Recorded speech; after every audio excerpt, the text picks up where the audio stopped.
your good old host Shift. I'm here with Audrey, who's a slightly different kind of guest than usual. Audrey was connected to me by another person who was like, you two should have a conversation on the air. I was like, oh, okay, let's do that. So we did that, and here it is. Audrey and I had one phone call a couple of weeks prior to this recording session. Then we just hopped right into the studio. And now, during this episode, we may or may not have had a ton of fucking Mercury retrograde ass bullshit occur. What I mean by that is we may or may not have had the entire studio, the Revolution crash. We may or may not have had a moment in which we left the studio and returned because we started talking and could not stop. Audrey was speaking in some ways that were so on point with some issues that I'm addressing in my life that Audrey had no idea was happening. When we left the studio at the end, I opened up about a couple of parts of it that were really pressing on my heart, and Audrey had some really important things to say. So I was like, can I put us back on the air? That may or may not have happened, and we may or may not have had a really, really good conversation. So we're just going to phase on into it. So I'm Audrey Sterling. I am a huge nerd, total trash goblin aesthetic, revolutionary trans. But I am a very strange person. I've had a very fun life. And fun in retrospect, looking back, it's been interesting times, and they only get more interesting with every election year. Oh man, ain't that the case? God, I feel like it's not even election years at this point. It's yes, like they escalate certainly on election years, but I consider every year an election year now, as does the election cycle. It's like fair enough. A fiscal quarter, it puts it in that specific context. Oh yeah, okay, all right. I dig it. Yeah. Oh man. Yeah, it's been a little rough for me this last week because I don't know how, but I made it through the election, the November 7th horse shit of a day, the absolute travesty of January 20th, and then somehow this stupid fucking impeachment hearing. I dodged most content from all of those events using filters, covering my phone with my hand, like all kinds of different things. But somehow I'm getting more than I care about the details of this fucking. I do not give a shit. Yeah, I do not give a shit. It's so bad, and people just need to tell me about it. It's so strange to be constantly dehumanized, to make room for people's their demand. They're being filled up like foie gras with too much data, and then they have to vomitorium it. Just go to the internet to do something stupid online. Me included. I love doing something stupid online when I'm too full of data that I can't process. It's one of my favorite ways to do it, actually. Oh, yes, exactly. Yeah. All you have to do is walk around and find somebody who needs to be educated, and you can tell them what you think. Anything you want, yeah. Most of the time, you're actually only playing for the audience of people looking on going, oh, that's a good point. Yeah. I mean, we're all just kind of milling around in there, like in these like fields of like electricity, just like rooting for dopamine hits. Like we're just like truffling for dopamine, like pigs in the wild. It's great. Or like we act like we're in the wild, but it's more and more like the enclosures have happened, like the common lands that were like the Gen X version of the internet is super fucking gone. Oh, yeah. And there's like cages around all kinds of different things. They're like telling us what's ours is not ours and then selling it to us so we can have any of it kind of shit. It's like really weird to me how clear it is. Anyway, yeah. Technofascism. Yay. Oh my God! Don't get me started. Please get started. Start. Wait. It's so terrifying because the amount of information that is available to corporations, and not just interpersonal contact and being able to track who knows who or who will buy what, but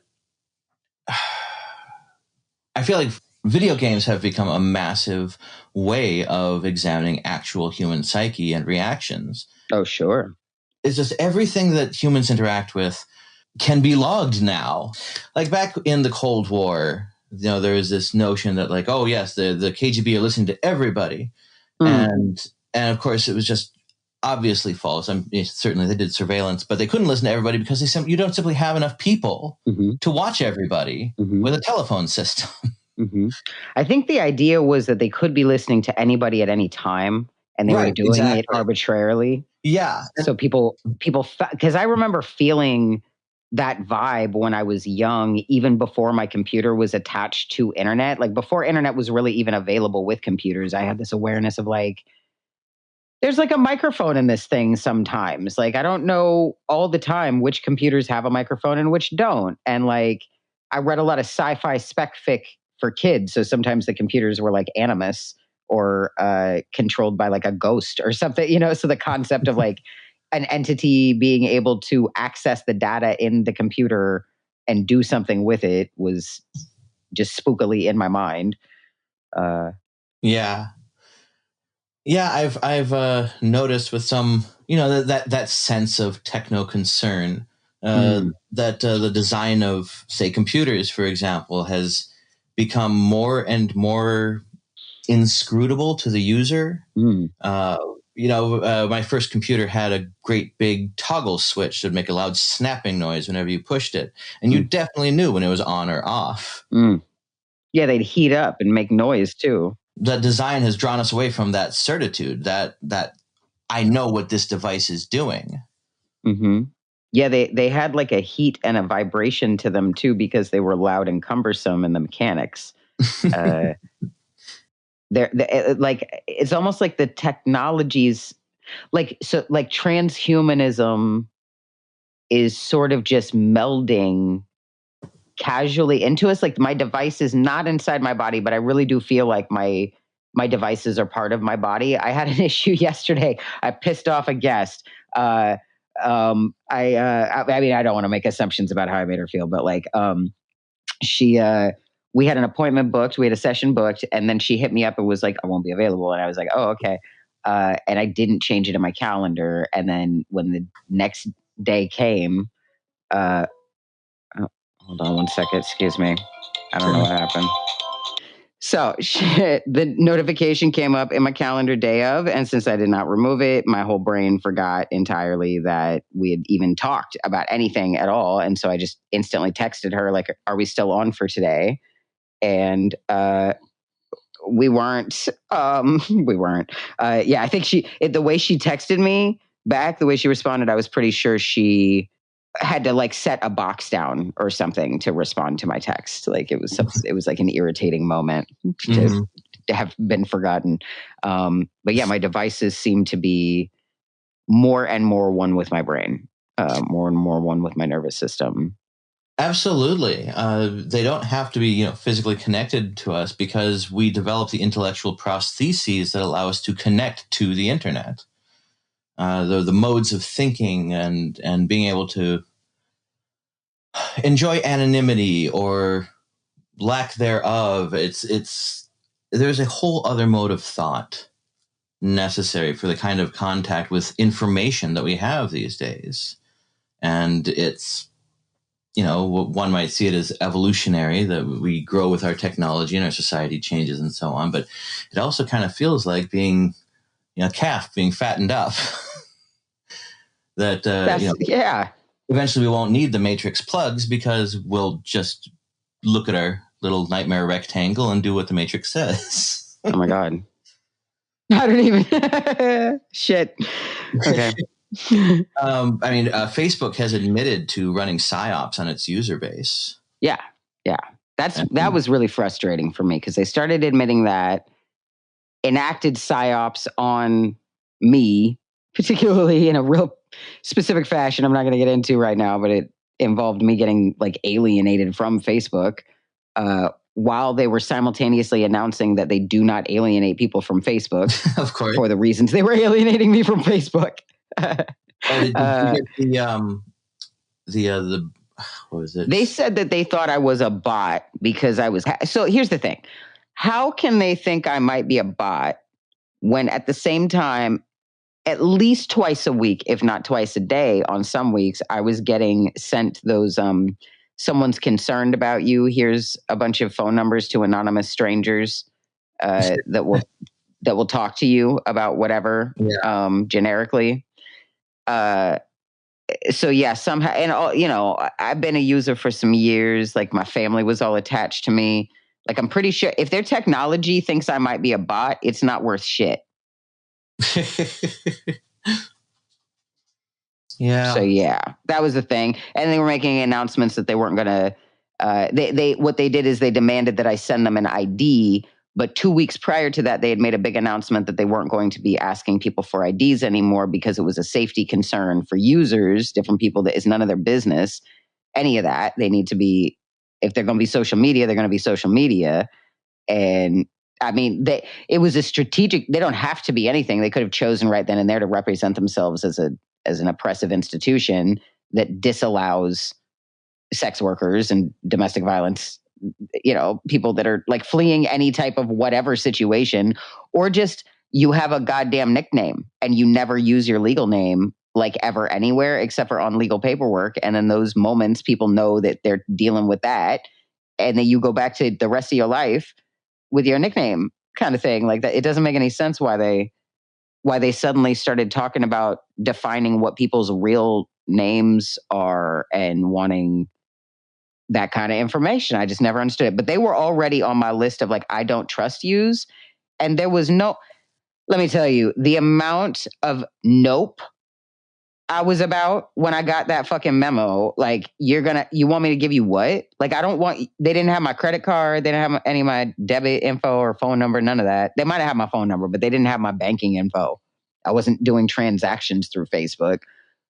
That was that. Yeah, I was required to submit my ID because someone weaponized the fake name reporting system against me. Interesting. And this was almost certainly somebody I pissed off by being a trans woman who speaks. So it was extra ironic that I was then forced to cough up an ID, and I am henceforth not allowed to change my name on Facebook ever again. Wait, what? Yeah, I caught that inauguration mass ban that Facebook did. Have you been a party to this? No, I haven't. A whole lot of left book people and groups. I don't know what is groups got pulled, but a whole lot of left bookers got put on a precautionary ban for it was must have started sometime like the 14th, and it ended 3 days after the inauguration. The inauguration, and it was just to keep it. We were expressly forbidden from commenting in public groups, from making our own groups, from associating in any events that are planned. Is literally an effort to keep some people from politically organizing. Mm-hmm. Mm-hmm. So I used to be afraid of the singularity that eventually the computers will turn against us, all that great television. But honestly, what's scariest to me is what people will do with it. What specifically white men with money will do with it. Right. It's like, The Net in 1994 was such a cheesy film, but these days it's actually feasible. Yeah, I mean, it seems to be happening just, in small, we're in like a proto type fake. We're the prototype.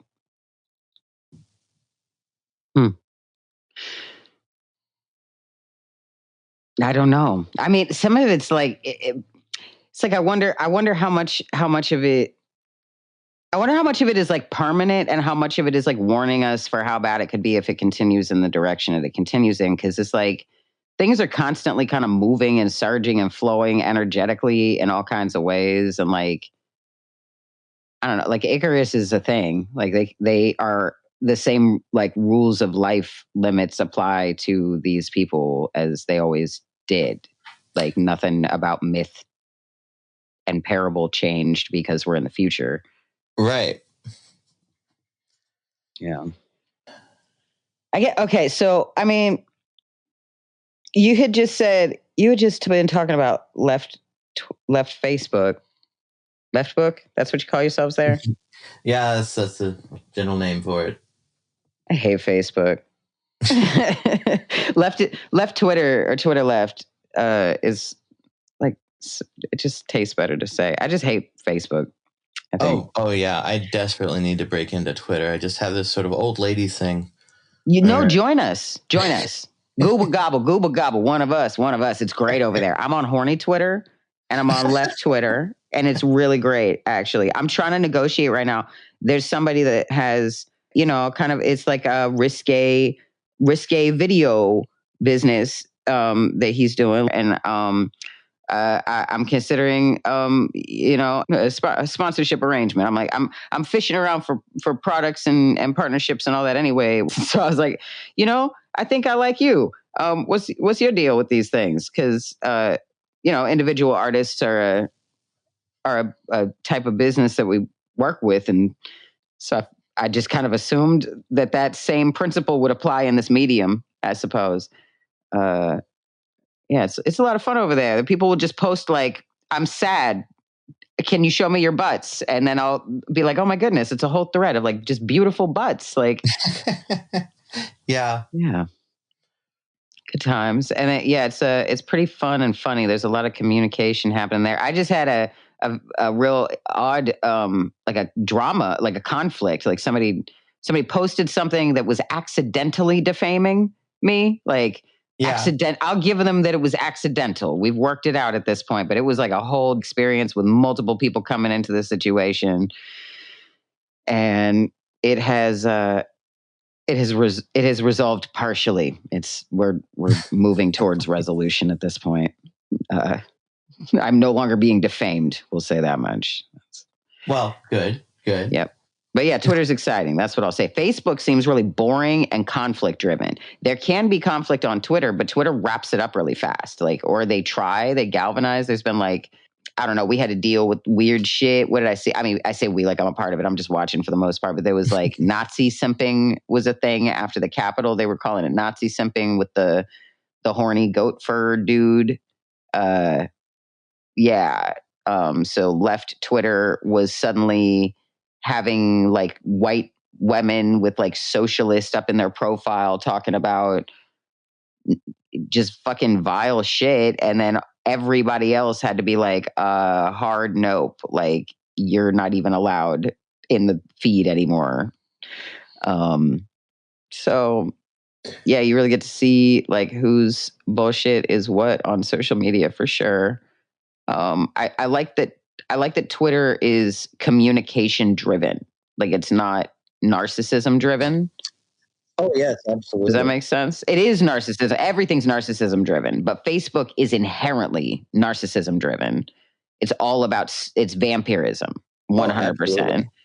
Twitter is broadcasts. Like you can be vampiric with it if you want, but on its base level, it's not anything but broadcasts.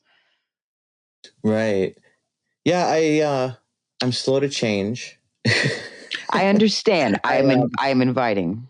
Of course. Thank you. Yeah. My internet environment journey began in oh my goodness, I've forgotten what they're called. When it would be like, alt.aol or something like that, alt.games.mortal Kombat. Usenet. There we go. Oh, Yeah, straight I up. started out on Usenet and then went to LiveJournal and then Reddit and then Facebook. Word. But yeah, I thought that I was retiring from horrible political shit fighting when I left Reddit and went to Facebook, because I thought Facebook, that's where you just connect with people and have parallel lives and see what's going on. And it's like, no, Facebook has a lot of fighting and a lot of, it turns out that's mostly what it's made of, because as you said, it's basically a communal ego project. Yeah. Well, that's what it was incepted for. Yeah. That was all it was incepted for. That was entirely all it was ever for. And then other things were done with it. As far as I know. Do you know something different? Oh, no, not at all. Yeah, it's really interesting how these technological media that allow us to connect in certain ways, they sort of start out as their own function. And then over time, as people become accustomed to it, it sort of just becomes the substrate that other things are grown in, Mm-hmm. Yeah. I mean, like, about the poke feature, right? Like what it's from. I do not know about a poke feature. The poke feature is like it's just sitting on the profile, and you can poke anybody on their page. You can go to them and you can like send them a message, or you can just be like, poke. It may be gone now. Maybe it's gone now, but if it disappeared, it was within the last 4 years. Right. I know what you're talking about. I have been poked exactly once, and I think I deactivated over it. Okay. That sounds fair. I'm into that. It's just such a creepy function. Precisely. So here's the thing. The whole system was made as like a social rating system for some gross fucks to like list everybody and rate them. The poke feature, I mean, that was the initial, and I'm down for people to redirect me if I'm wrong about the history of Facebook. It doesn't change the fact that they're a bunch of horrible fucks, and Mark Zuckerberg goes, I don't know how we're all going to split Mark Zuckerberg up to eat him. How are we going to all, it's going to be like the scene in the Christmas Carol, the Disney Christmas Carol, where they're cutting the bean into multiple parts to split amongst 4 people, one single bean. Yes. Excuse me. I'm a little peckish. I missed lunch.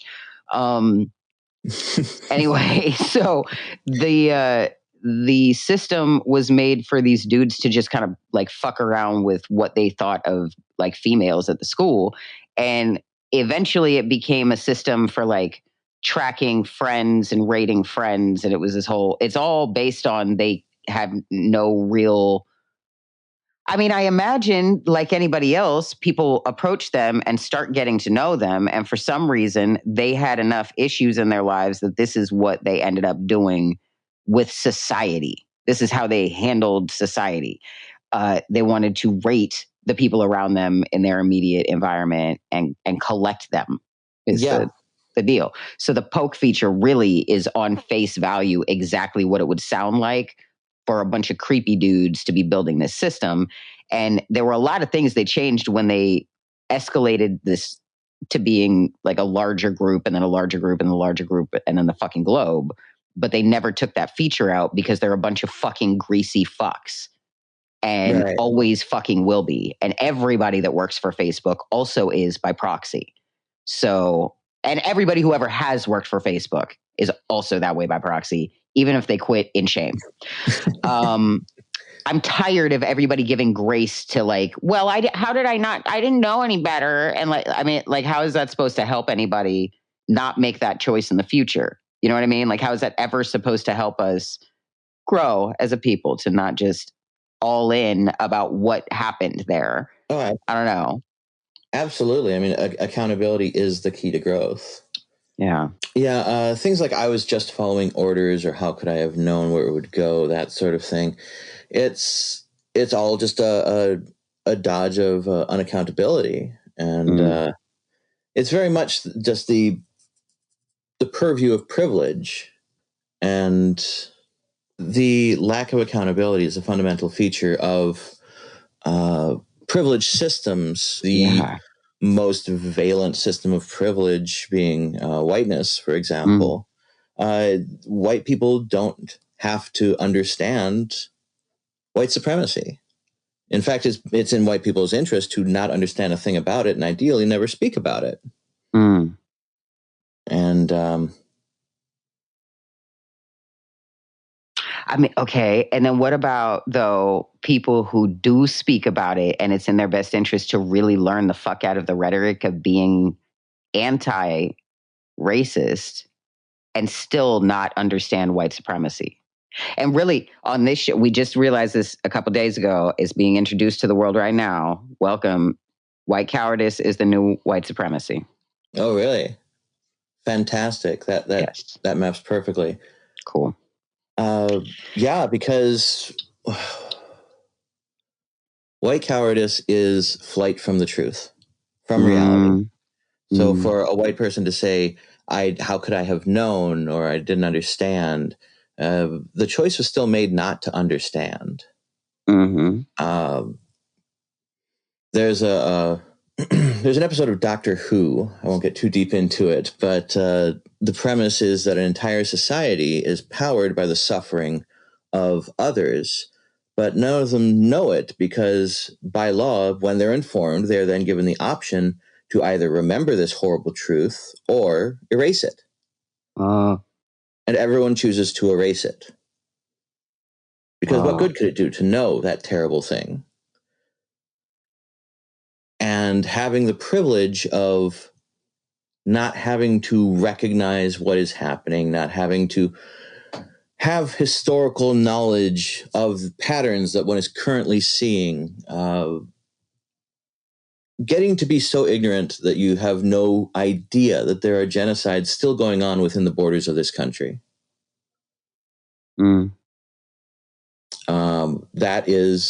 That's the white dream, is to be completely ignorant to the world around you and make anyone who isn't white do all of the mental work of making reality make sense for you.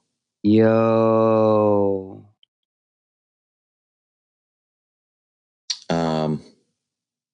And did you say what your avatars, you know, what are your attributes? What's your skin in the game in this game and whiteness? You know what I mean? Like what's my background or? Yeah, your ethnic background. Like, are you white? I don't think we talked about that the other day, and I've not seen you. We've just been on the phone. Yeah, I am. I mean, I'm definitely white, absolutely white. Never catch me saying otherwise because it's the privilege you can't shake off. But historically, I am Irish, and I sort of consider myself numbered among the dead of the Lakota genocide. My mother was a member of a lost generation. She was forcibly put up for adoption because her parents were an interracial couple. My grandfather on her side was Lakota, and my grandmother was not. And she was forced by her family to put the child up for adoption. And my mother was raised as white. She really, she never talked about this when I was young. She was never allowed to know her birth father's name. And I am not remotely interested in the fucking white game of, I've got this percentage. I've got no, what I know is that I did not get to grow up at the feet of my grandfather, period. Yeah, that's narrative. That's the thing, is people will use that percentage to sort of brush away accountability or like a call to be accountable. And you are giving narrative right now and educating people in how to do so and why to do so. Hopefully they're paying the fuck attention. Right. Because, yeah, people do have complicated histories. We're in America where much of our lineage is built on pain and bullshit, and we're not allowed to talk about it. Everything's taboo. Yes. All the most important parts are taboo. You used a phrase when we were doing our pre-meeting. You used the term unzip whiteness. Yeah. Yeah, that was a cool one. I like that. Yeah, more of my background is that I was born autistic. You know, I'm still autistic. As a child, I made it my job to try to understand how the hell these interactions are supposed to work.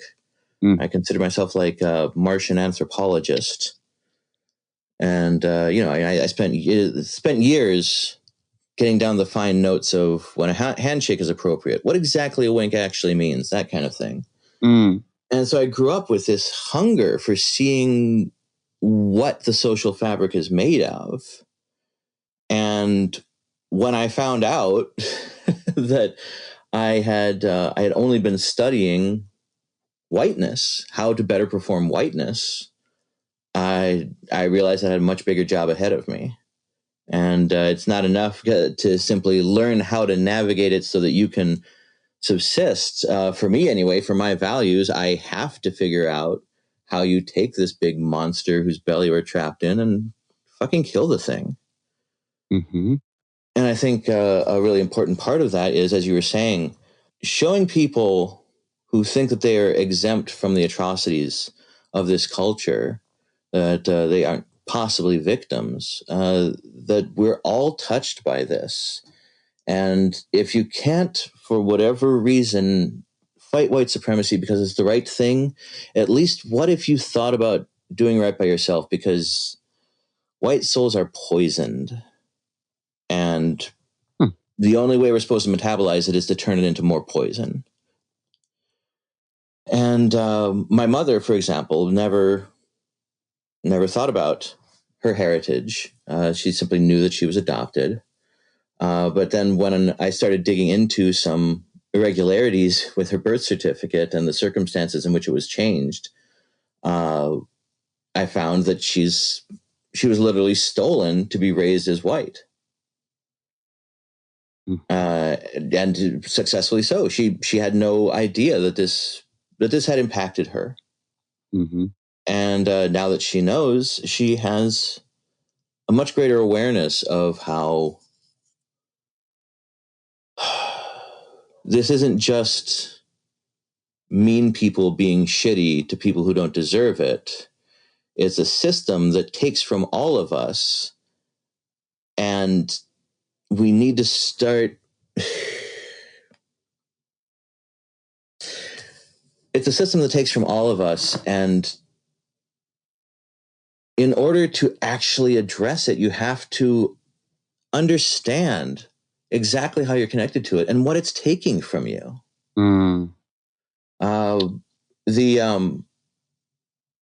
So in my background is a very good example, because I've always thought of my lineage as being what was once one people, and some of them went west and some of them went east. And when they met again, half of them killed the others and stole their land. I've got both of those histories within me, and I have to contend with both of them. And the Irish's journey into whiteness it really spells out so much of the machine and how it grows and eats people. Because when the Irish first arrived in America, they were derided as these terrible Celts who, they couldn't feed themselves, much less, be a proper white person.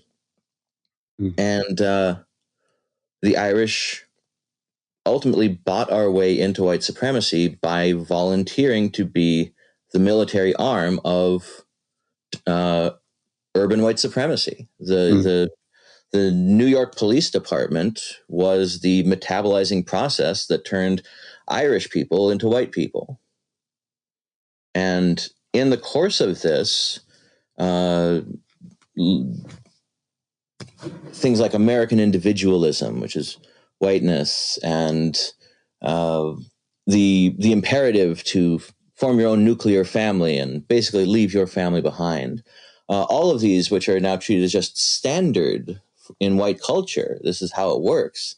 These are means of cutting us off from the cultures that we sold out, that we abandoned in order to become white. Wow. And so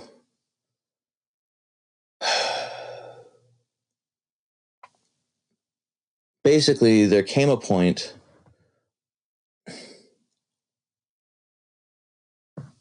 every people once upon a time were an indigenous people standing up in the face of imperialism and colonialism. The Irish were once the indigenous people of their land. And their tradition is, let's say, irreparably compromised by whiteness. Let's say. I'm part Irish too. So, yes, let's say. It's complicated. It's fucked. Yeah, because I'm not white. Like, I thought I could choose to be, though, when I was a kid, when I was small, because my family is mixed in dynamics that led me to, without getting into it, I don't want to take up time on it right now. We're going to return for more episodes. But yeah, no, I thought that I could choose until I understood the dynamics of how it all works. I thought maybe it wasn't, maybe not like a choice, but sort of like a bit. Right. There was a moment where I realized I was not white, like, maybe you don't know. I don't know why I said, somebody knows, somebody's listening that knows, a bunch of people. Yeah. Word. And the white ideal is that you never have to contend with any of this, that you can be proud of your ancestors as long as they were white, but generally the traditions don't get passed down unless they're just white traditions. Every white person has a history that eventually reaches back to someone who is actually indigenous and not white. And there comes a point in every white person's history where their ancestors sold out. They fed their hearts to their skin. And that is a great loss in my my own sense of self, because I should be able to have a history without just having this white filler, like whiteout pasted over the rest of me, the rest of my ancestry, my connection to the original spark of life. And that is whiteness is genocide upon itself. Yeah. Okay. Sorry. No, sorry for what? We're sitting here for a sec. I mean, we're chilling. It's like, it's like just the way it is. And if we don't look at it, like you just said it, like accountability is clutch to growth. Like you can't get it if you don't look at the things and examine the things. And I don't know. I've been talking a bit about the distinction between empathy and compassion. Yes. Like compassion being to suffer with, empathy being like vibing the vibe of. Yeah. For lack of, I just don't even want to get deeper into it rhetorically, but let's get as deep as we can with that metaphor. Everybody feel it. And we'll have a moment of pretending we're empathetic to it. But yeah, it's a distinction, and like compassion can be passive, but like it can be a lifestyle choice too. Like that's the way I've employed it. Like often I do not want to be present and suffering with people, and I am not more than half the time, but often enough that I'd say often. Yeah, it's a frequent percentage, a feelable percentage. And yeah, so it's complicated because the work in doing things to unzip whiteness, which is like such a dynamic concept. Like, unzip it from the self, unzip the whiteness in yourself, unzip the whiteness in the world. Like, that's, whatever. Unzip the whiteness in your community and your family. And like, there's a few ways that applies. And then there's like unzipping, like opening up. And then there's things you can unzip, like, what do you, like, it was like tearaway pants or whatever, zip off pants, workout pants. It's zippers all the way down. Yeah, there's so many ways. Yeah, zip, zip, zip. Yeah, then I've been to like DNA Lounge in San Francisco. I've been, with like the emo scene. I'm like adjacent scene for like a lot of scenes. Like, that's, but yeah, I've fucked around with zipper people. There's a lot of ways zippers goes, and I tried it on when I found out that I'm not really the scene. I did have a phase where I was like, let me like put it on and see what it looks like. I'm a zippers, so like I just really. Oh, you're breaking up. Huh? So then? I can't hear you right now. Oh no! What happened? On the call. Can you hear me now? I think it's a signal problem. Signal problem. I have internet. I don't know if you can hear me at all. You can keep talking. Oh no! Don't go anywhere. We've shift to meeting 4, 3, 2, 1. Establishing reconnection now. Okay, so we just had like a major tech issue and the whole studio crashed, and neither one of us can remember what the fuck we were talking about. But that's okay, I think, because we were on a topic that we really could like work and work and work and work. And so I think that we should just reach into the bag and grab anything and start from there. Sure. Yeah. Let me see. I mean, we were talking about like whiteness and like oppression dynamics and systems and defenses of like, it's like the tools that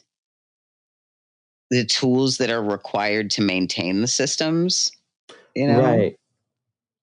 Yeah, the tools are so much subtler than people think. So I've been learning a lot about linguistics lately and the way that words function and what the very act of uttering a statement means.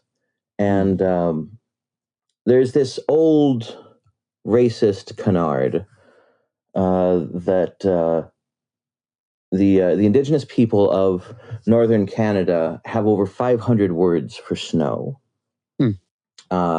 People love to quote this because, of course, it's a very white-centric way of defining other civilizations, other cultures. But the point is that while it is not true, and it's terrible to think it is, that's because whiteness inverts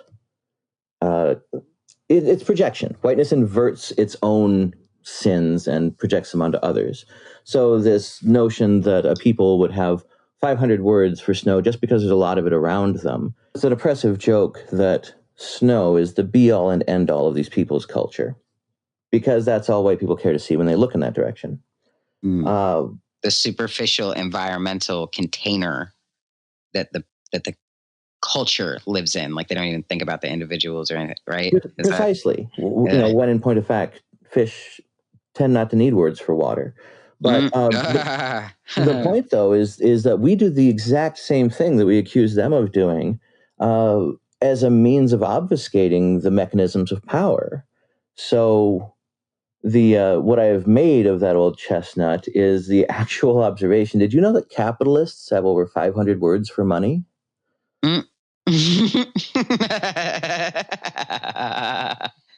It's actually remarkable once you think to look at every word that we use in this fucking white capitalist culture is in some way generally a commentary upon money. Oh my And God. we don't just call it money. Money is the very generic term that we use, but we have hundreds of words for kinds of money. An annuity, a grant, a fee, a surcharge, which is different from a fee. But how? All so that we can keep from talking about money. Holy Even shit. something like a license that's granted by the government is functionally only a receipt for a fee that you have paid. Holy shit. Yeah. Wow. Okay, wait. We got to count how many words capitalists actually do have for money. Oh, it's. I mean, you can go on forever. Over 500 words. The word tuition, for example, that's just money that you owe. Oh my God. Compensation. You haven't even. Yeah, and you haven't even done like the title nouns like fiat and like note. Right. You know, like that cash. And all of this is to obfuscate the central mechanism of this mode of exploitation. Because what money actually means is, of course, labor. Oh. We just like, it's like you were like hacking away at a coconut and it just like opened and like we get to sip out of it now. How wonderful. Yeah, what it is, the reality of a dollar bill is that it is a slavery voucher. Obviously, wage slavery, one of many kinds of slavery, but it's the wage slavery is a mode of slavery that white people are willing to accept unto themselves. And what it functionally is of course that you perform an amount of labor. This is time and energy from your life. This is taking from the work of your body. That is your labor.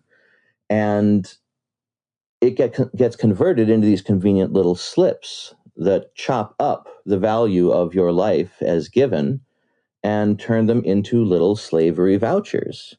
And the beauty of it is you pay the slaves in slavery vouchers, just less than they produce. And so the word money itself is just to hide the fact that what is being exchanged is labor, and what labor is human lives. So all of these words are to hide the central sin of turning human beings into something you can trade, you can sell, you can own.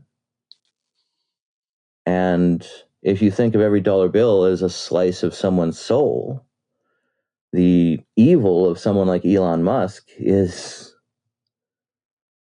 undeniable.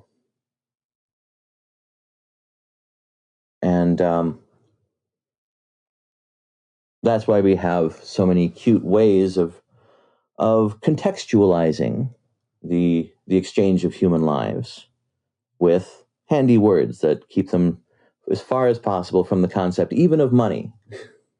Yeah, I mean, I guess I'm going to just be spending like the rest of the day thinking about other words for money, just like possibly making a physical list. But mostly, I guess, like, I'm just like, okay, like, that's neat. That's how they're taking up a lot of space. Like, I think though, I'd like to start like conceptualizing, you know, it's like that thing where you start a rumor about yourself, because these are all things that are like not. I mean, actually, I think capitalists actually do have over 500 words for money, even though the snow thing is fucking racist. I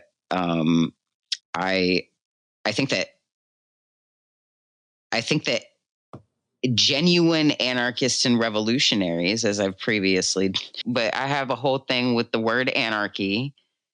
I'm no longer accepting any other definitions. Like, well, my definition of anarchy is I'm not doing any of that with people anymore. Anarchy is to describe where the technologies of government structures have not reached the needs of life.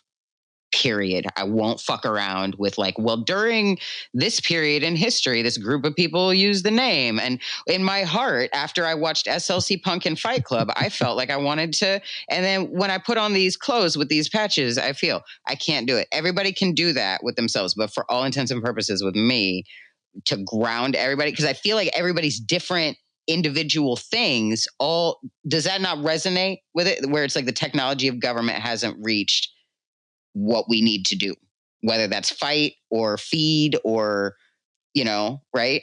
Right. Like, this is not meant to erase people's thing. It's meant to like, everyone just hold your thing and then we're all going to like stand on this ground together. Is that a thing? Like, is that? I definitely see the truth of that definition. I feel like, let's see. I think of anarchy as a catch-all term for countless ways of bettering the world beyond the reaches of government. Yes. And in my personal praxis and belief, without the reaches of any government. Because I feel that political answers are not human answers.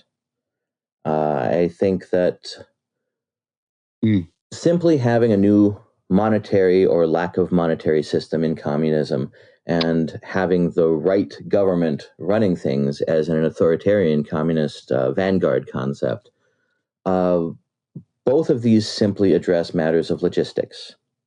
I feel that the real answer has to reach beyond the political and deeper than the personal. It has to be spiritual. I'm not at this time planning on starting a cult, but the point is that the accountability, self-examination, and fundamental compassion for other human beings is the actual answer for shaking off the yokes of capitalism, totalitarianism, colonialism. I'm not prepared to publish on how we shake the yoke of white supremacy because that sucker hangs on. But you know what? One little icicle at a time, I think, is where I'm at. one ice cube icicle is because I'm just using the metaphors of ice because they be freezing and melting all the fucking time. Yeah. Yeah. Okay. So since we are on the same page then about anarchy, it's really, for me, it feels more like a negative space and I'm called to show up and assess what's up is sort of the thing. It really drives me crazy when people are like, I don't know. It's like the Antifa thing and whatever. Like, it's so bizarre. But anyway, my point is anarchists have over 500 words for love. That's what I want to say. That's what's been sitting in my head, just bubbling away, wanting to come out of my mouth. Yeah, this is a cool fucking discourse. It's an excellent conversation. Right. And as with money, it's a matter of looking at words you didn't realize were connected and actually finding the love in them. Listening. Let's do a couple. Some examples. Showing up. Being honest. Ooh. Sleeping. Waking up. Like literally living life. Like literally just like living life like organically. Right. Working or doing work maybe. Oh, absolutely. Because this is what I've been saying is that the human concept of labor, the concept of labor itself obfuscates that this is a person's life. This is the actions of their hands, the thoughts of their mind, the longings of their soul. all of these things are what are being taken away for a salary. Yeah, I mean, okay. I mean, so like taking into account that we're like living in the world we're living in, where like capitalism is destroying us all, and everything that we're like living through, everything we're trying to love is like separated from us by some form of miniature or like massive culture war element. Absolutely. Everything that connects us to each other is being co-opted and put behind a paywall. And that paywall also has a bouncer who checks your skin tone. And frankly, the price of money is that giving a dollar value deletes the value of everything else in the universe. Because even the entire planet Earth, converted into a dollar amount, is still only half of what you'd get for 2 planet Earths. How do we unerase things? I think I was about to not ask that question, and then it occurred to me, I think some things can probably be unerased. Or like not unerased, but like rewritten to the best of our ability to understand what we're doing. And that kind of requires that we don't overreach and like possibly fabricate some gaps a bit, but like mindfully with science, I don't see how that doesn't make sense as long as it's not white people doing it. Like, yeah. White people simmer down. Like, give your money to somebody else to do it. That's if you're all excited and you have a bunch of money and you could do it. Hand your power away. Like, I don't know. Yeah. I didn't expect to just have a call to action come out of me. I don't even know how that. Like, ooh, like. Yeah, I mean, and that's what we have to do, is act as rebel agents within the machine. Resistance can be as simple as costing a cop a few minutes out of their day, as slowing down ICE agents. I mean, we were talking about over 500 words for love, and now we're getting into some juicy words for love. Yes. Yeah. Sabotage, resistance. Gosh, how have liberals ruined the word revolution for me? Ooh. But it's still a real thing, no matter how hard it's co-opted. My soul, God. Yes. Fuck. There are things you can do in the course of just your daily life. Compassion is the key, because money is the numbers that were invented to hide inhumanity, to hide abuse, to hide hierarchy, to hide white supremacy.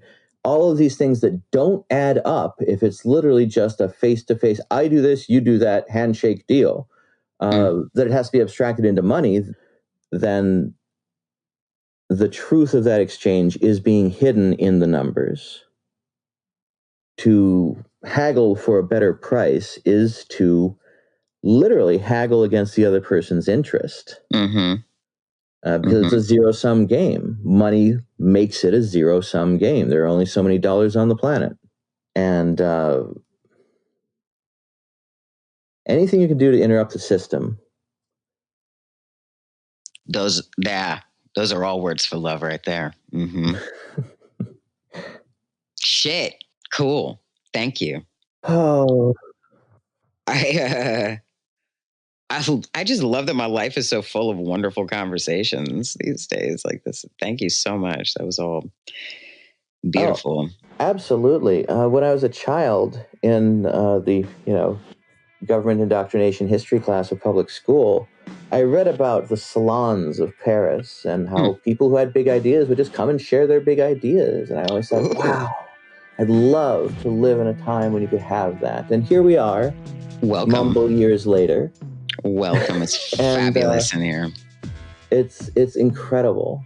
The communities and connections that we're able to form, and the fact that we can use the mechanisms of this juggernaut that is plowing through history to do our best to throw our clogs into the gearwork. It's a beautiful thing. Ah, yes. Yes. Well, I am so glad that we did this. I'm looking forward to having you back. Thank you so much. Yeah, totes. Thanks for having me. Mm-hmm. Be well. We'd like to thank our patrons on Patreon and everyone who's bought our merchandise. Find the links to all that stuff and our social links on goodmorningmayberry.com. We've got closed captioned episodes on YouTube. So whiteness and mental health. Yeah, I feel like I encounter a lot where I'm dealing with white women particularly, but it does definitely show up with like just white people in general. Like it doesn't really matter. But they need to take up all this space with their mental health thing, whatever their mental health thing is, and that like railroads across all other things, including whatever type of like virtues they want to represent having. Like they're willing to trade one for the other all the time and expect that other people are to not do that. Yeah, it's everything is set dressing to whiteness for whiteness's performance. Whoa. The mental health element, for instance, that gets itself split on the gender binary. And so men's mental health and its function in whiteness is supposed to be that men get to just explode. Whoa. Men get to do absolutely nothing to process or metabolize anything about reality. Men get to just explode over it. And this is something that white men get to do. Whereas white women, it's all about a social control narrative. It's about playing the victim. You know, it's sort of Beauty and the Beast. White women get the role of beauty, and white men get the role of beast. And somehow we're supposed to pretend this isn't fucked up. I had the funniest fucking thing. I was doing my dishes, I was minding my own merry behind, doing my fucking dishes in my goddamn house. And all of a sudden, the greatest intrusive thought fantasy world just like slapped it. Cause it was all from this like stress. It was all from this like bullshit that I'm going through. And it just like Mac trucked in the back of my head. And it was like I was sitting on a throne.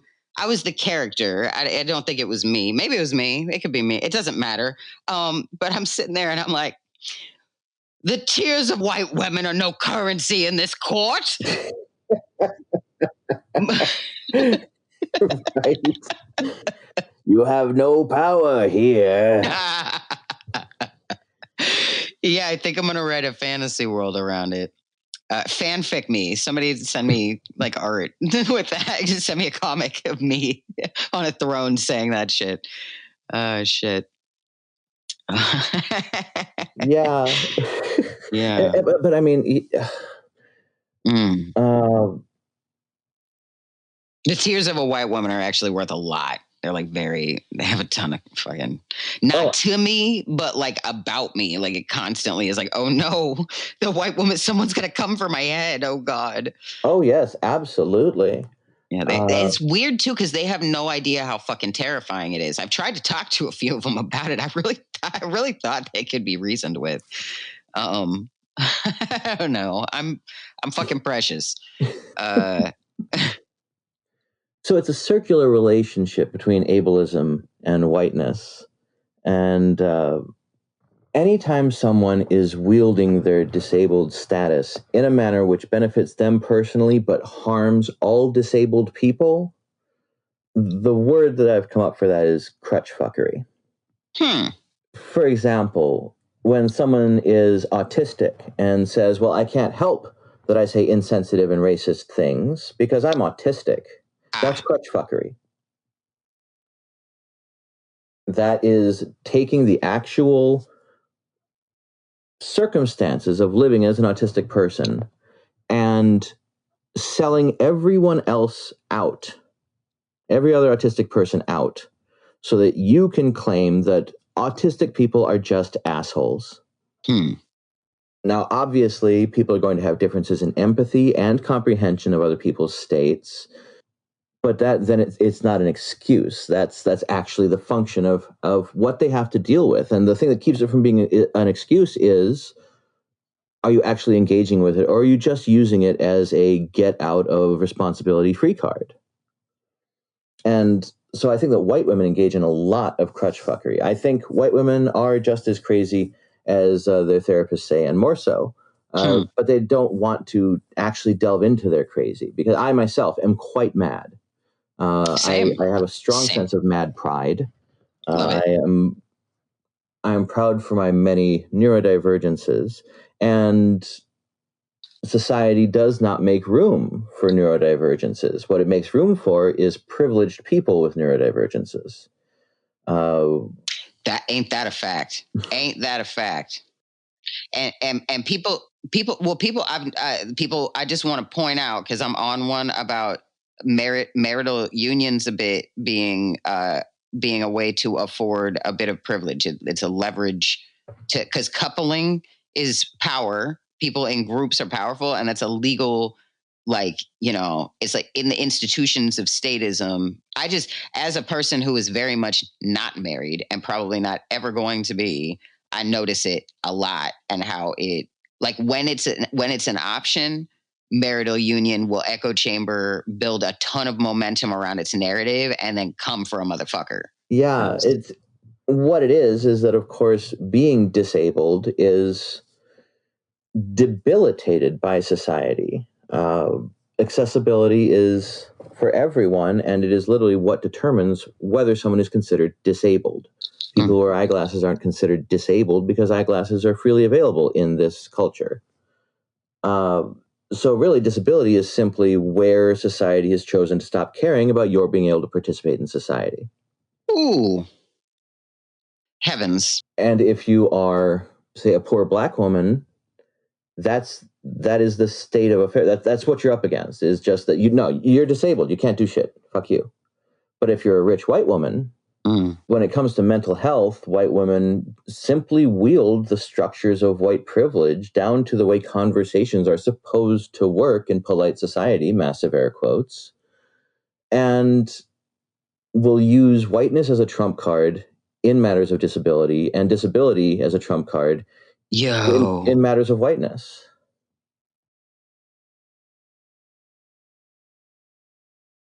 That was just like really on the money.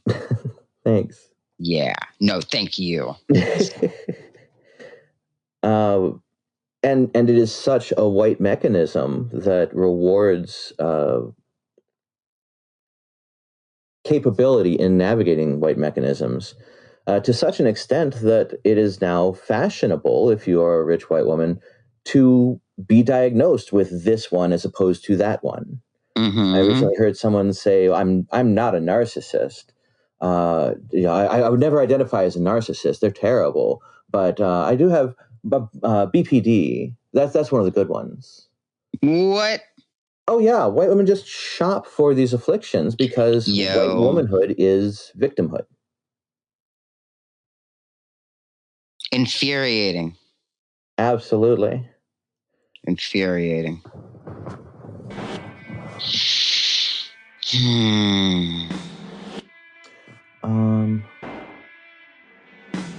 So yes, the tears of a white woman are a direct currency. They are. White woman's they culture. Are. Not in this court. Sorry.